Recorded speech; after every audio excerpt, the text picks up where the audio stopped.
Bapa dalam surga, kami bersyukur kepada Tuhan. Kalau pagi hari ini Engkau mengundang kami datang beribadah. Tuhan, terima kasih kalau kami boleh kembali diingatkan, dipesonakan, digetarkan oleh kasih-Mu kepada kami. Karena sesungguhnya itulah Tuhan satu-satunya yang akan meneguhkan kami untuk berjalan dengan percaya bahwa Engkau tahu dan Engkau mampu memelihara kami sampai pada akhirnya mencukupkan segala yang kami butuhkan. Terima kasih Tuhan, karena ketika kami mengingat kasih-Mu, kami juga sekaligus ditegur, dievaluasi untuk kami melihat diri kami di dalam perjalanan kami mempersembahkan yang terbaik kepada Tuhan. Ampuni kami Tuhan. Dalam segala kekurangan, kelemahan kami seringkali tidak memberikan yang terbaik itu kepada Tuhan. Bapa, pagi hari ini Engkau akan berbicara kepada kami pribadi lepas pribadi. Engkau tahu siapa kami. Engkau tahu pergumulan kami. Tuhan, berbicaralah kepada kami. Jamalah hati kami. Supaya kami boleh sungguh memahami kebesaran keagungan firman-Mu. Kami boleh sungguh mengerti, menyelami kedalaman firman-Mu. Bahkan kami oleh kuasa Roh Kudus ya Tuhan, didorong untuk boleh meresponi firman-Mu itu dengan taat dan setia. Bapa, inilah diri kami. Berkatilah waktu di depan kami. Engkau juga berkati hamba-Mu yang lemah dan terbatas ini, supaya dia boleh menjadi alat kemuliaan Tuhan yang mendatangkan berkat bagi jemaat-Mu. Terima kasih Bapa. Demikian kami berdoa bersyukur di dalam nama Tuhan Yesus Kristus, Juru Selamat kami yang hidup. Amin. Silakan duduk jemaat yang dikasihi Tuhan. Shalom. Selamat pagi. Senang sekali pagi ini boleh beribadah bersama saudara, menyapa saudara sekalian, dan bahkan berkesempatan menyampaikan firman Tuhan. Nah saudara, hari ini kita sama-sama diajak untuk belajar dari kitab Kejadian, saudara, pasal yang keempat, ayat yang pertama sampai ayat yang ke-16. Kejadian pasal 4 ayat pertama sampai ayat yang ke-16, khususnya kita diajak untuk merenungkan satu tema tentang persembahan yang berkenan di hati Tuhan. Nah saudara, untuk itu saya mengajak kita membuka kitab suci. Mari kita perhatikan bagian firman Tuhan ini, Kejadian pasal yang keempat. Saudara, untuk fokus pada tema kita, saya hanya akan mengajak kita membaca dari ayat pertama sampai ayat yang ke-7.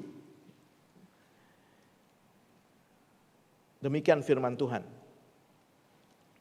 Kemudian manusia itu bersetubuh dengan Hawa, istrinya, dan mengandunglah perempuan itu, lalu melahirkan Kain.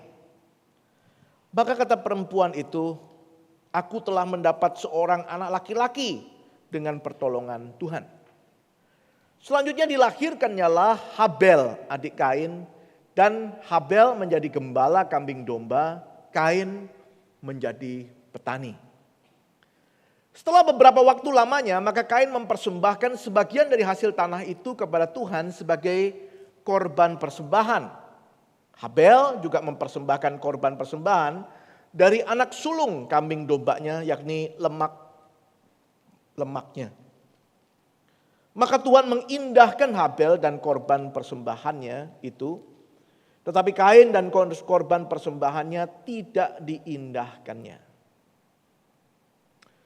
Lalu hati Kain menjadi sangat panas dan mukanya muram. Firman Tuhan kepada Kain, mengapa hatimu panas dan mukamu muram? Apakah mukamu tidak akan berseri jika engkau berbuat baik? Tetapi jika engkau tidak berbuat baik, dosa sudah mengintip di depan pintu. Ia sangat menggoda engkau, tetapi engkau harus berkuasa atasnya. Demikian jauh pembacaan firman Tuhan. Setelah dikasih Tuhan, peristiwa Kain dan Habel ini dicatat sesudah catatan tentang peristiwa kejatuhan manusia yang pertama dalam dosa. Saudara, setelah meninggalkan Taman Eden, Adam dan Hawa memulai hidupnya yang sungguh berbeda dengan sebelumnya. Hidup mereka sekarang tidak gembira, tidak sentosa lagi, melainkan penuh dengan dosa dan kesedihan. Saudara, mereka sungguh menyadari dan mengalami akibat dari dosa mereka itu. Sampai suatu hari, saudara, tadi diceritakan, terjadilah sebuah keajaiban. Lahirlah seorang anak, dan kemudian lahir pula lah seorang anak laki-laki lagi, yang sulung diberi nama Kain, dan yang kedua diberi nama Habel. Saudara, ketika kedua anak itu mulai bertumbuh besar, Adam mulai mengajar mereka untuk berdoa. Yang menceritakan kepada mereka bagaimana Allah itu menciptakan alam semesta, langit, bumi, dan segala ciptaannya. Adam mengajarkan kepada mereka tentang bagaimana indahnya Taman Firdaus, Taman Eden yang Tuhan berikan kepada mereka pada awalnya itu. Tuhan juga mengajarkan kepada mereka, Adam juga mengajarkan kepada mereka tentang dosa, tentang iblis yang jahat. Dan tentu saja saudaraku, Adam juga mengajarkan tentang kasih dan kemurahan Allah yang besar yang telah dicurahkan kepada mereka. Saudara, kemudian tibalah waktunya kedua anak ini harus mulai bekerja seperti ayahnya. Kita mencatat saudara, Kain menjadi petani, sementara Habel menjadi gembala. Nah saudara yang dikasihi Tuhan, sampai suatu ketika kedua bersaudara ini ingin menyampaikan persembahan mereka kepada Tuhan sebagai ucapan syukur. Alkitab mencatat Kain mempersembahkan sebagian dari hasil tanah miliknya, sedang Habel mempersembahkan anak sulung kambing dombanya, yaitu lemak-lemaknya. Sudah sampai di sini kita diberikan gambaran tentang kehidupan dinamika keluarga pertama manusia, Adam, Hawa, dan kedua anaknya ini. Nah, saudara, Alkitab mencatat setelah peristiwa kedua anak ini mempersembahkan korban persembahan mereka kepada Tuhan, bahwa Tuhan itu mengindahkan Habel dan persembahannya, tetapi ia tidak mengindahkan Kain dan persembahannya. Nah saudara, inilah yang sering menjadi pertanyaan bagi banyak orang, dan mungkin bagi banyak kita juga di sini. Kenapa ya kok demikian? Kenapa kok Tuhan itu menerima persembahan Habel, mengindahkan Habel dan persembahannya? Dan mengapa Tuhan tidak mengindahkan Kain dan persembahannya? Mengapa Habel dan bukan Kain? Nah saudara, sebenarnya sebelum bagian ini, sebelum pasal 4 ini, kita tidak menemukan adanya catatan mengenai tata cara memberikan korban persembahan yang benar kepada Tuhan. Walaupun sebagian ada penafsir yang berspekulasi bahwa tentu saja Adam dan Hawa yang tadi saya katakan saudaraku mengajarkan kepada anak-anaknya tentang bagaimana Allah menciptakan alam semesta, tentang bagaimana Allah memberikan kepada mereka taman yang indah, tentang bagaimana dosa iblis yang jahat itu masuk, tentang bagaimana Allah dalam kasih dan kemurahannya menolong mereka. Tentu orang tua itu juga mengajarkan anak-anaknya bagaimana bersyukur, bagaimana memberikan persembahan kepada Tuhan. Seperti kita juga mengajarkan itu kepada anak-anak kita, bukan? Tetapi tentu itu adalah spekulasi saudaraku, karena Alkitab memang tidak mencatatnya secara khusus. Tata cara memberikan korban persembahan itu baru diatur kemudian dalam hukum Musa. Tentang apa yang Tuhan inginkan, tentang apa yang mesti diberikan dan seterusnya. Nah saudara yang dikasihi Tuhan, juga dalam bahasa Inggris, kalau kita melihat Alkitab bahasa Inggris, kata yang di dalam LA ini diberi istilah korban persembahan itu, diterjemahkan dalam bahasa Inggris sebagai offering. Atau dalam bahasa aslinya saudaraku memang lebih menunjuk kepada arti hadiah atau persembahan. Berbeda dengan kata misalnya korban atau sacrifice. Jadi sebenarnya memang Alkitab tidak memberikan catatan tentang ada tata cara khusus yang sudah diajarkan, diberikan, dituntut saudaraku dari apa yang diberikan oleh Kain dan Habel ini. Jadi sebenarnya memang tidak mudah bagi kita untuk mengatakan bahwa Kain ini mempersembahkan persembahan yang tidak benar atau dengan cara yang tidak benar.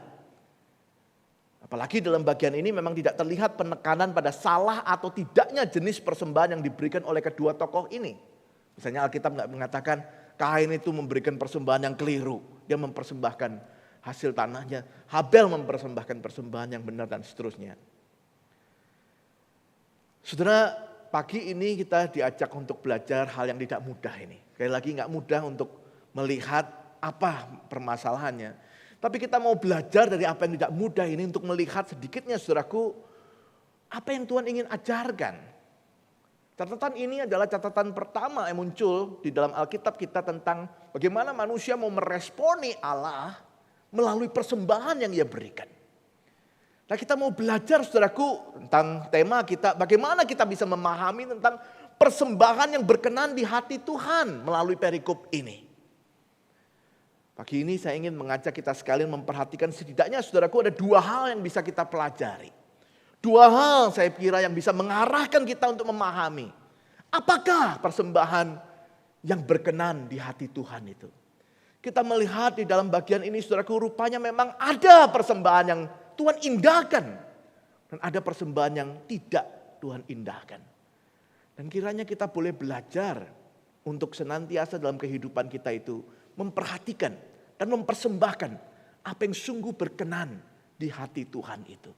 Mari saudara, saya mengajak kita belajar setidaknya ada dua hal yang bisa kita pahami dari bagian ini tentang persembahan yang berkenan di hati Tuhan. Yang pertama saudara, saya ingin mengajak kita melihat bahwa persembahan yang berkenan di hati Tuhan adalah persembahan yang berasal dari kualitas hati yang baik. Persembahan yang berasal dari kualitas hati yang baik. Saudara, sebagian penafsir di tengah kesulitan tadi yang saya katakan mengkaitkan persoalan ini dengan soal kualitas dari persembahan yang diberikan yang dihubungkan dengan kualitas hati dari sang pemberi persembahan. Sekali lagi saudara, memang tidak ada komentar tentang kualitas hati Kain maupun kualitas hati Habel pada waktu persembahan itu diberikan. Tetapi setidaknya ada catatan tentang jenis persembahan yang mereka bawa yang berbeda. Nah, mari kita perhatikan itu saudara. Di ayat yang ketiga kita diberitahu bahwa Kain itu mempersembahkan sebagian dari hasil tanahnya. Berbeda dengan Habel, di ayat yang keempat dikatakan Habel itu mempersembahkan anak sulung kambing dombanya, yakni lemak-lemaknya. Sekilas mungkin kalau kita menghubungkan itu dengan ayat yang kedua saudaraku, kita tahu bahwa itu adalah hal yang wajar bukan? Apa yang mereka persembahkan itu sesuai dengan profesi mereka. Kita diberitahu di ayat yang kedua bahwa Kain itu adalah seorang petani. Wajar bukan ia mempersembahkan hasil tanahnya karena dia memang seorang petani. Sementara Habel di ayat yang kedua digambarkan sebagai seorang gembala. Kita juga merasa logis wajar ia mempersembahkan kambing dombanya, ternaknya sebagai persembahan bagi Tuhan. Saudara, jadi dari bagian ini kita melihat sepertinya ada logika yang wajar saudaraku. Tentu saja seperti saya katakan di awal tadi, untuk persembahan yang diberikan ini belum ada aturan atau bentuk yang dikatakan di dalam Alkitab tentang apa yang Tuhan inginkan itu. Tetapi dari komentar yang tidak banyak dalam kedua ayat ini, ayat 3 dan 4 itu, kita diajak untuk melihat seakan-akan ayat ini menunjukkan bahwa yang dipersembahkan oleh Habel itu memang adalah sesuatu yang terbaik. Ia mempersembahkan dikatakan di sini anak sulung kambing dombanya. Surah anak sulung kambing dombanya itu menggambarkan sesuatu yang pertama muncul dan itulah yang ia komitmenkan dengan iman percayanya bahwa inilah yang terbaik untuk Tuhan. Yang sulung itu artinya belum ada yang lain saudara. Dari yang belum ada yang lain itu dia punya iman percaya untuk mempersembahkan yang terbaik. Yang pertama ini untuk Tuhan. Saudara, ada kesan yang ingin ditonjolkan. Ia mempersembahkan yang the first. Yang gak melihat apakah yang the second itu. Lalu diukur-ukur, ditimbang-timbang. Baru membuat keputusan. No. Dia memberikan yang pertama. Apakah akan muncul yang kemudian? Belum tahu. Tapi ia percaya ini ingin dia persembahkan kepada Tuhan. Itu maksudnya the first. Nah, semangat itulah yang seakan menunjukkan bahwa ia memang mempersembahkan yang terbaik. Sedangkan dalam catatan Kain dikatakan, ia mempersembahkan hanya sebagian dari hasil tanahnya. Tentu saudara bisa mengatakan, ya iyalah Pak, kan bukan semuanya. Si Habel juga tidak mempersembahkan semuanya. Dia cuma mempersembahkan yang sulung. Tapi penekanannya berbeda saudara. Ketika mempersembahkan yang sulung, dia hanya mau melihat kepada apa yang muncul pertama itu yang diberikan. Tetapi pada waktu catatan Kain digambarkan, dia hanya mempersembahkan sebagian saja. Yang seakan sebagian itu bisa seadanya saja. Yang seakan-akan sebagian itu bisa apa yang tersisa atau yang terserak saja. Saudara, kita nggak tahu, tetapi hanya sebagian saja yang dia persembahkan kepada Tuhan. Saudara, pendapat penafsir ini mengatakan bahwa motivasinya ada problem. Yang satu langsung fokus kepada yang terbaik, yang sulung itu dipersembahkan. Yang satu tidak fokus kepada yang terbaik, yang sulung itu dia mempersembahkan sebagian, lalu dipersembahkan kepada Tuhan. Saudara, setidaknya saya melihat ada dua hal dalam bacaan kita dan bagian yang lain dalam Alkitab yang bisa mendukung pendapat ini. Yang pertama saudara adalah di ayat yang ke-6 dan 7 tentang teguran Tuhan kepada Kain. Saudara, pada waktu Tuhan menegur Kain, dikatakan di ayat yang ke-6, Tuhan mengatakan, apakah mukamu tidak akan berseri? Ayat yang ke-7, jika engkau berbuat baik. Tetapi jika engkau tidak berbuat baik, dosa sudah mengintip di depan pintu. Saudara, apa yang Tuhan tegurkan ini sebelum kemudian Kain melakukan dosa, membunuh adiknya, kita tahu cerita selanjutnya. Ini sebelumnya. Tuhan melihat wajah Kain yang muram, yang panas katanya. Lalu kemudian Tuhan menegur mengatakan, mengapa wajahmu tidak berseri? Mungkinkah engkau tidak berseri kalau engkau melakukan yang baik, berbuat yang baik? Saudara, Tuhan menggambarkan apa yang dilakukan Kain itu sebagai berbuat yang tidak baik. Tentu kita kemudian bisa menyimpulkan saudaraku, Tuhan itu adalah Allah yang melihat hati. Tuhan memperhatikan apa yang dilakukan oleh Kain dan Tuhan mengkategorikannya sebagai berbuat atau tidak berbuat baik. Ada kesan bahwa yang dilakukan oleh Kain adalah sesuatu yang disebut Tuhan sebagai tidak berbuat baik. Mungkin saudaraku seperti saya gambarkan tadi, dia sedang hitungan sama Tuhan. Dia dapat berapa, ya sebagian dipersembahkan. Apa yang mungkin terserak yang gak bisa dipakai lagi, seenaknya, seadanya, seasalnya.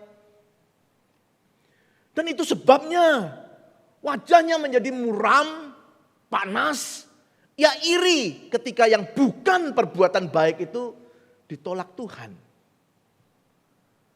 Saya gambarkan persis seperti seorang yang di dalam hatinya menyimpan sesuatu yang kurang baik. Lalu hal itu diungkapkan, dikuakkan di depan orang.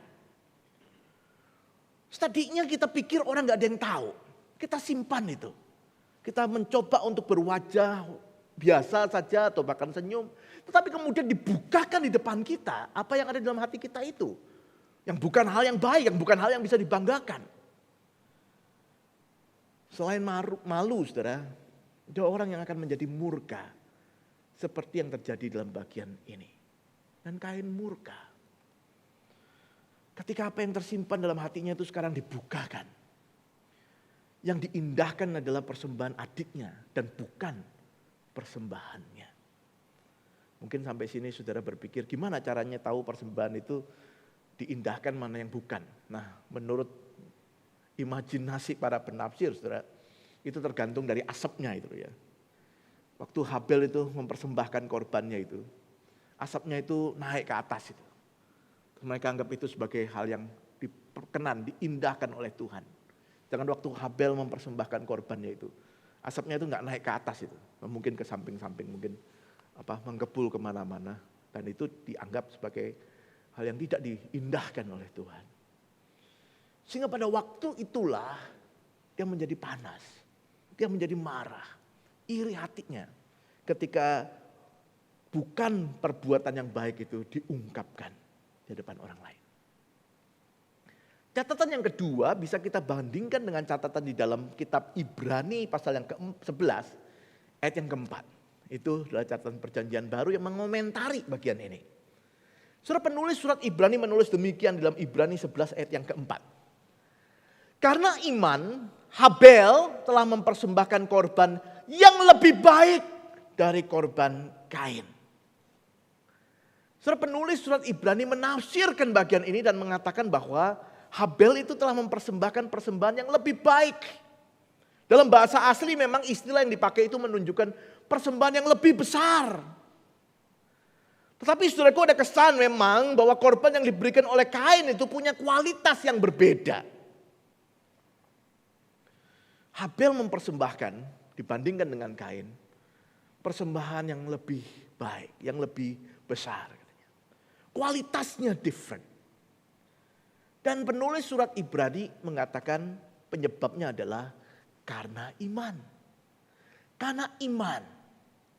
Surat iman itu adalah pengenalan seseorang akan Tuhan. Respons yang dimiliki seseorang ketika ia mengenal Tuhannya. Dan Habel ketika mempersembahkan korban sulungnya itu. Anak sulung dari ternaknya itu.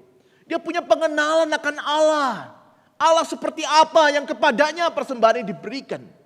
Dan ia mempersembahkan yang terbaik karena pengenalannya itu. Dengan iman ia mempersembahkannya.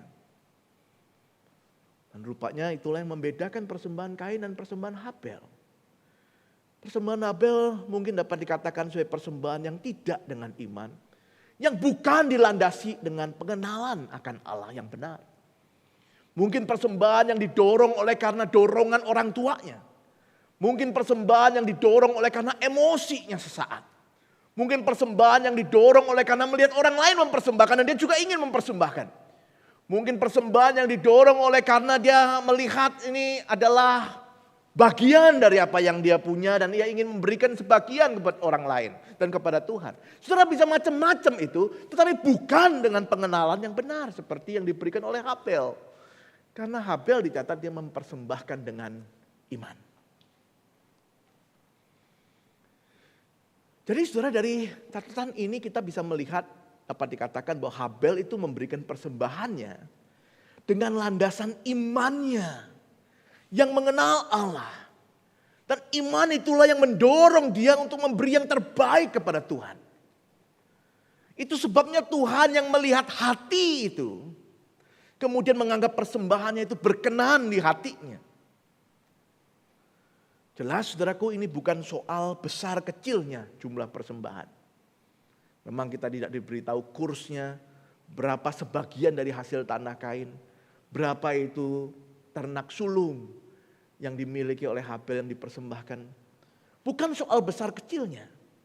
Tetapi kualitas persembahan itu yang mewakili hati dari sang pemberi persembahan itu. Apakah pemberian itu didasarkan oleh pengenalan akan Allah sehingga dengan keseriusan ia memperhatikan ingin mempersembahkan yang terbaik kepada Tuhan.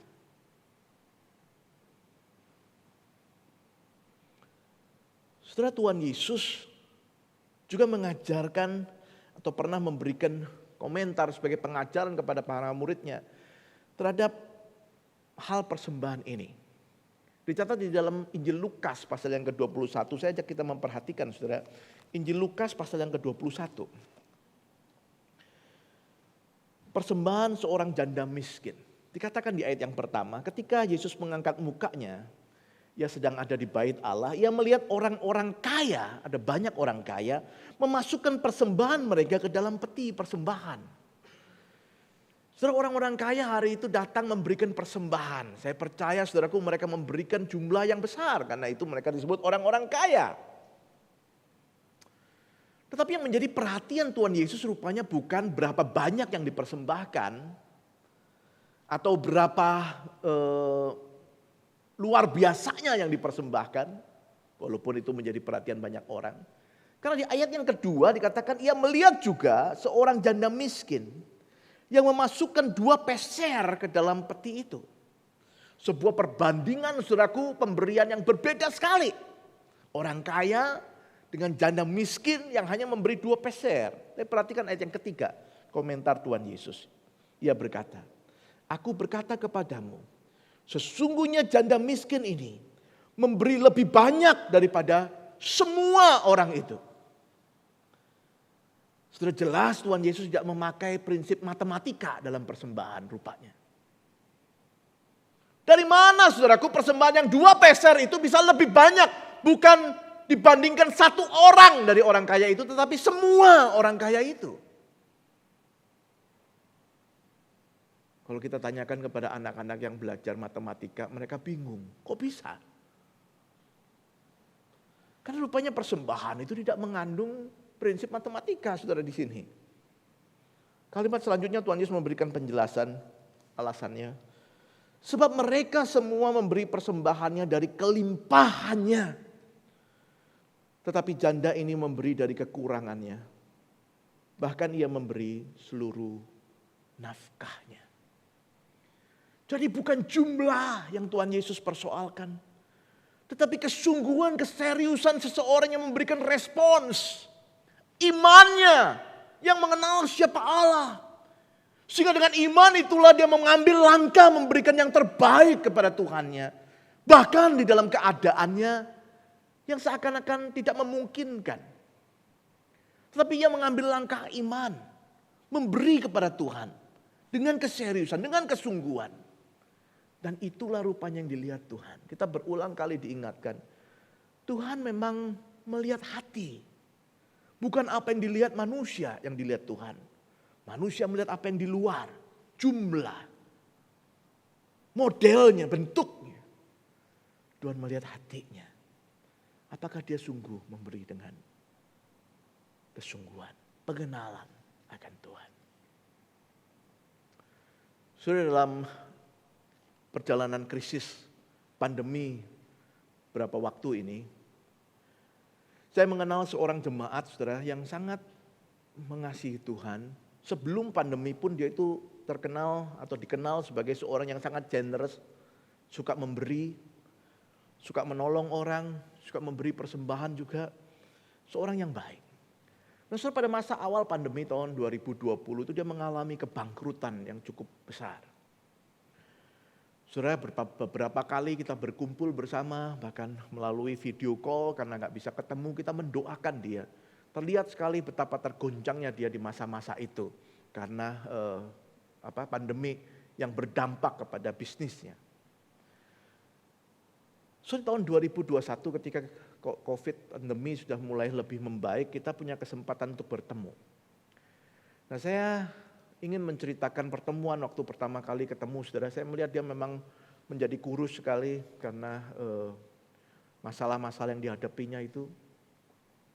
Tapi satu hal yang dia kemudian ceritakan kepada kami adalah kalimat berikut yang ingin saya ceritakan kepada saudara. Saya tanya kepada dia, apa kabarnya Pak? Ya, bagaimana, apakah sudah lebih baik? Dan seterusnya. Lalu dia mengatakan kalimat ini. Dia bilang satu hal saja Pak yang saya menyesal. Dia bilang, saya menyesal katanya. Yaitu pada waktu krisis tahun lalu itu, dia bilang, saya menyesal saya tidak bisa memberi yang terbaik kepada Tuhan. Saya menyesal saya nggak belajar seperti janda miskin itu. Yang bisa memberi di masa kekurangan, kelemahan. Saya menyesal katanya.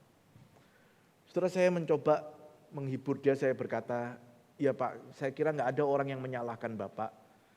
Semua orang susah pada tahun 2020 itu. Tidak mudah untuk melakukan itu. Dan saya mengerti hal itu. Dia bilang, no, bukan itu. Saya tahu semua itu katanya. Cuman saya menyesal. Kenapa saya tidak bisa memberi pada masa itu? Dia bilang, Pak, kalau memberi pada waktu saya kelimpahan itu enggak soal bagi saya, itu gampang sekali. Saya sering melakukannya.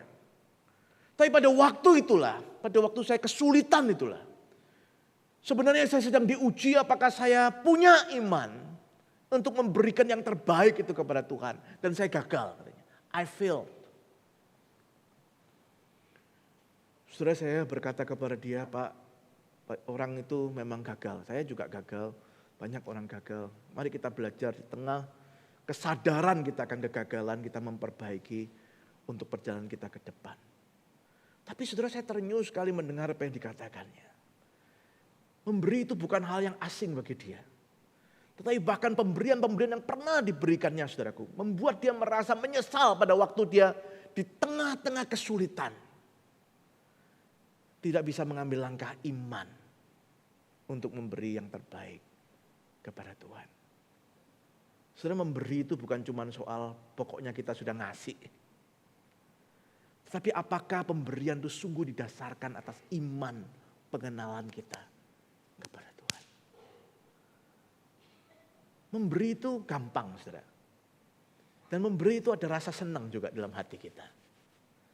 Tapi memberi dengan iman itu berbeda. Itu artinya pada waktu kita memberi, kita punya pengenalan yang benar akan Tuhan. Kita bukan menyisihkan atau menyisakan. Tapi kita menyiapkan pemberian itu. Dengan sungguh, dengan serius. Untuk Tuhan. Kita kan bukan memberi terpaksa karena diedarkan kantong persembahan. Kita bukan memberi terpaksa karena ada banyak mata yang melihat kita. Kita bukan memberi terpaksa karena ingin dilihat orang, dipuji orang. Tapi karena pengenalan kita akan Tuhan. Karena kesadaran kita siapakah Tuhan itu. Dan ini aku mau mempersembahkannya untuk Tuhan. Saudara, hari ini waktu kita memberi persembahan, gak ada asapnya. Sampai ke atas apa enggak. Tetapi Tuhan yang sama adalah Tuhan yang melihat hati setiap kita. Dan dia memberikan kepada kita ada dua macam hal. Yang cepat atau lambat akan kita rasakan. Yang satu tentu adalah damai sejahtera. Karena kita mengenal dia dan kita memberikan respon sesuai pengenalan kita akan Tuhan. Dan yang kedua adalah penyesalan. Karena waktu-waktu Tuhan memberi kesempatan, kita tidak memakai kesempatan itu. Kesempatan itu sesuatu yang berjalan satu kali. Dan belum tentu terulang. Yang sama pasti tidak terulang. Kesempatan berikutnya kita tidak tahu apakah itu ada. Saudara, mari kita belajar untuk mempersembahkan dengan hati yang sungguh mengenal Tuhan. Dengan iman. Sehingga persembahan itu berkenan di hati Tuhan. Yang kedua, yang terakhir. Persembahan yang berkenan di hati Tuhan itu seperti apa? So, saya mencatat di dalam perikop kita ini, kita melihat bahwa persembahan yang berkenan di hati Tuhan itu adalah persembahan yang sesuai dengan kehendaknya. Sesuai dengan kehendaknya. Tentu yang berkenan itu adalah yang sesuai dengan kehendaknya. Tadi saya mengatakan saudara, banyak penafsir sebenarnya berbeda pendapat tentang memahami bagian ini. Sebagian yang lain saudaraku masih keberatan dengan catatan tentang motivasi Kain dan Habel sebagai masalah utama dalam bagian ini. Catatan tadi saya katakan dalam Ibrani 11 ayat 4 memang mengatakan pujian kepada Habel yang telah memberi persembahan dengan iman. Sehingga apa yang dipersembahkannya itu diindahkan Tuhan. Tetapi sebenarnya catatan itu juga tetap tidak menjawab pertanyaan apakah Kain dan Habel pada waktu memberi persembahan itu sudah tahu sebelumnya tentang tata cara memberi persembahan. Sehingga Kain memang bisa dipersalahkan. Sudah tahu kok tidak memberi seperti yang semestinya. Kalau hari ini kita menjadi pembela Kain dalam sidang pemberian persembahan, mungkin kita bisa menang karena memang tidak ada tanda-tanda atau tidak ada bukti-bukti yang cukup untuk menegaskan bahwa Kain memang bersalah dalam hal itu. Mungkin dia mengatakan, loh saya kan tidak tahu. Diajarin dulu kek. Bagaimana saya tahu? Ada kemungkinan anak manusia ini memang, kedua anak manusia ini memang belum tentu tahu tentang tata cara yang benar dalam pemberian persembahan ini. Jadi bagaimana mereka bisa dengan mudah dipersalahkan. Saudara, orang yang berpendapat tentang hal ini kemudian melihat bahwa kasus yang sebenarnya itu dimulai setelah itu. Jadi bukan pada waktu memberi persembahan, tapi setelah itu. Saudara, yaitu setelah Allah menyatakan kehendaknya tentang persembahan yang diindahkannya dan yang tidak. Bagian ini seakan mau mengajarkan kepada manusia untuk pertama kalinya. Jadi saudara, kalau kita belajar kitab Kejadian itu kita sering disuguhi dengan ini yang pertama. Manusia pertama. Kejatuhan yang pertama. Nah mungkin pasal 4 ini bisa disebut sebagai inilah persembahan yang pertama. Yang kita boleh belajar. Mengajarkan kepada kita untuk pertama kalinya tentang tata cara memberikan korban persembahan yang diperkenan oleh Tuhan. Yang diinginkan Tuhan. Tuhan ingin manusia belajar tentang kehendaknya. Seakan-akan Tuhan ingin mengatakan inilah kehendakku. Persembahan seperti inilah yang dilakukan oleh Habel, inilah yang akan kuindahkan. Lakukanlah selalu seperti ini. This is what I want.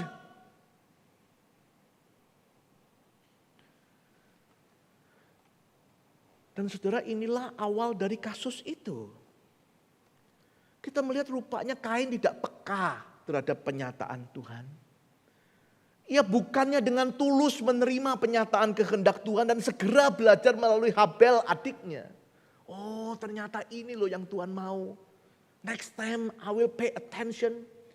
Selanjutnya berikutnya saya akan perhatikan ini yang Tuhan mau. Ini kehendaknya. Kalau saya mau kasih sama Tuhan saya harus ikuti kehendaknya.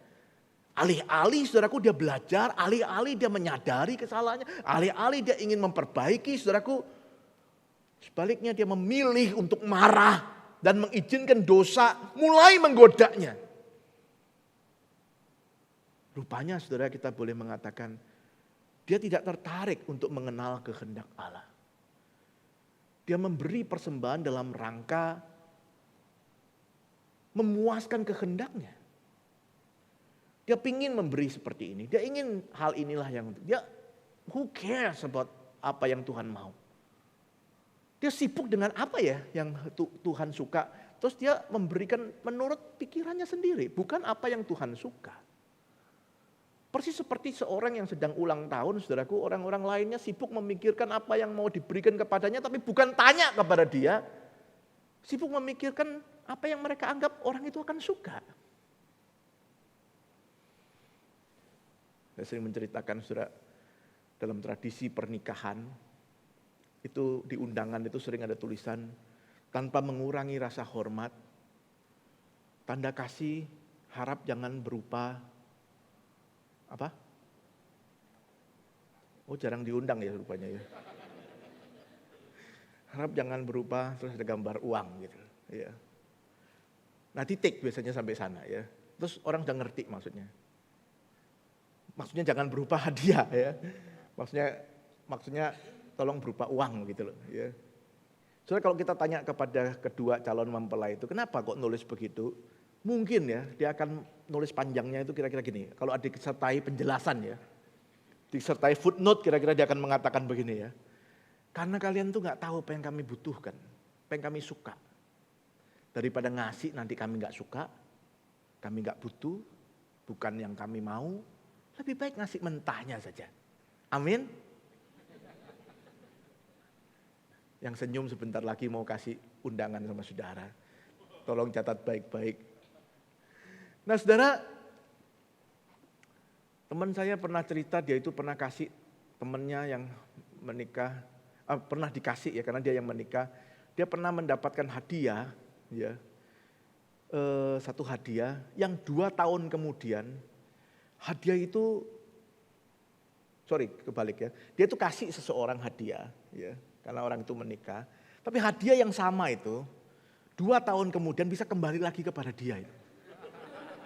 Tanpa rencana ya. Jadi rupanya terjadilah seperti kayak piala bergilir itu. Dia kasih ke temannya, mungkin temannya itu waktu buka terus bilang, wah ini sudah punya, gitu loh ya. Terus pikir mungkin orang lain belum punya, tutup lagi gitu. Nah terus kasih kan. Terus orang itu mungkin buka, ini mah gue gak suka ya warnanya begini.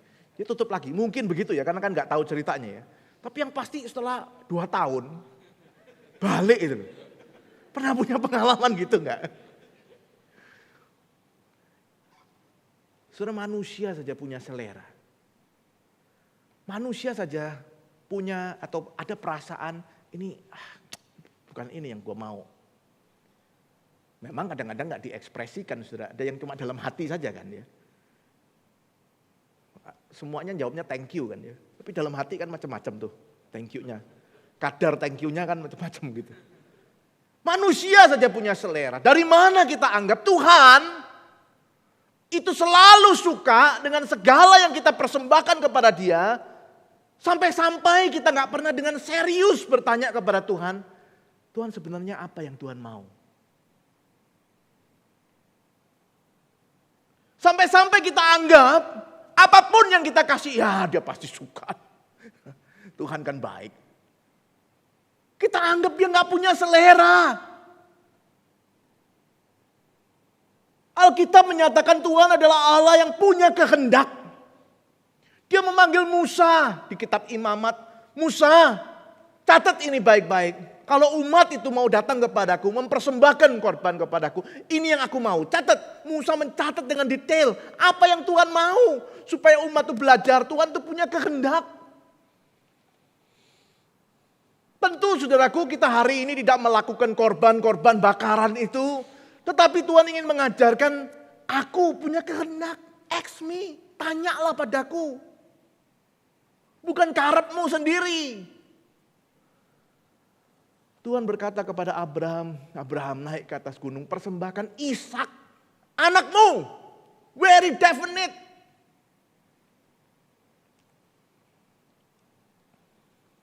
Berapa banyak dari kita saudaraku sampai hari ini kita bertanya, Tuhan apa yang Tuhan mau?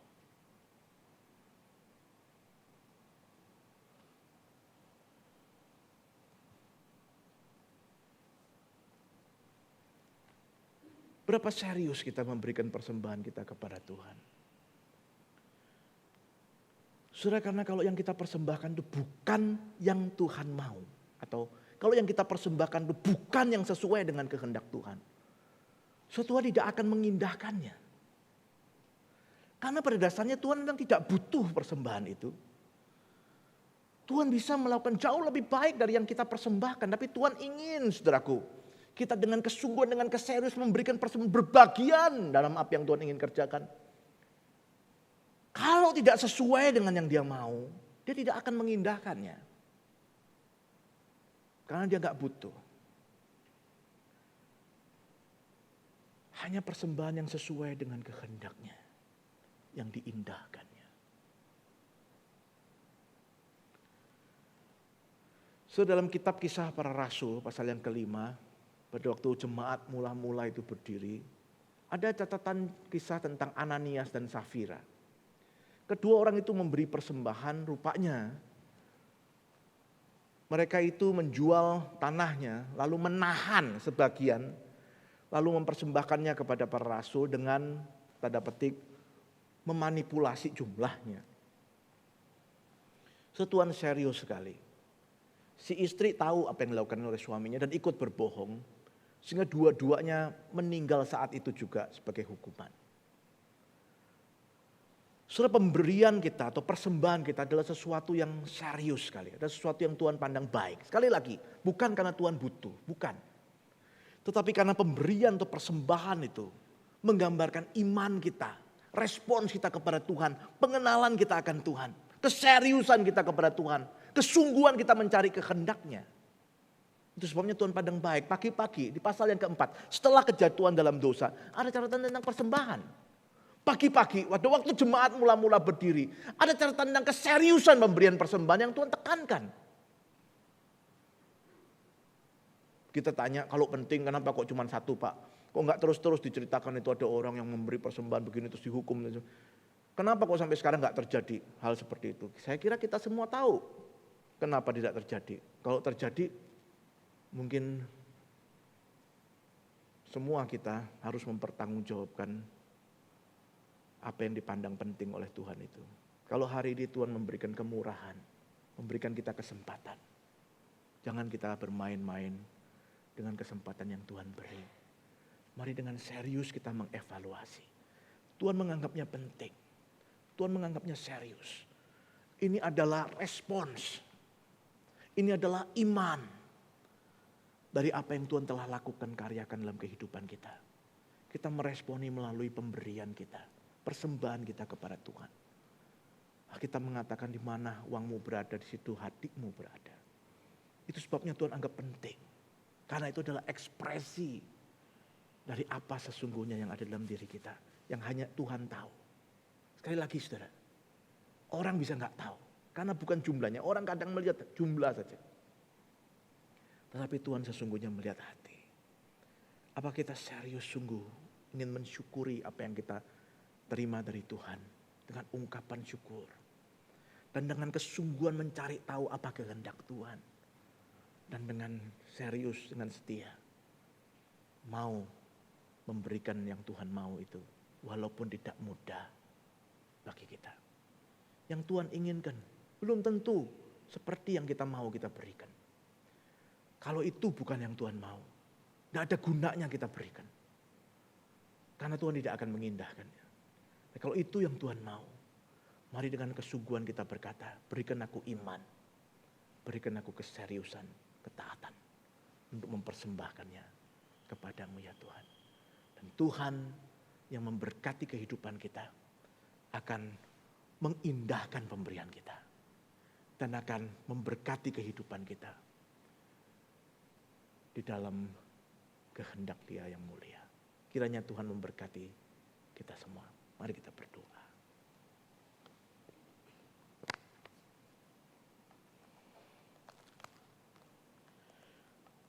Bapa dalam surga, sekali lagi periksalah hati kami. Selidikilah pikiran kami. Supaya dengan iman kami menghampiri Engkau. Dengan iman kami menyembah Engkau. Dengan iman kami memberi persembahan. Bukan hanya materi tapi juga hidup kami kepadamu.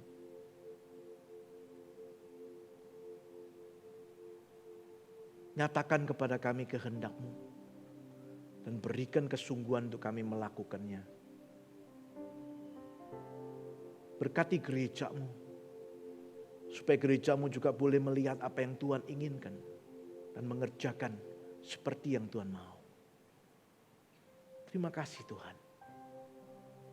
Berkatilah anak-anak-Mu. Di dalam nama Tuhan Yesus kami berdoa.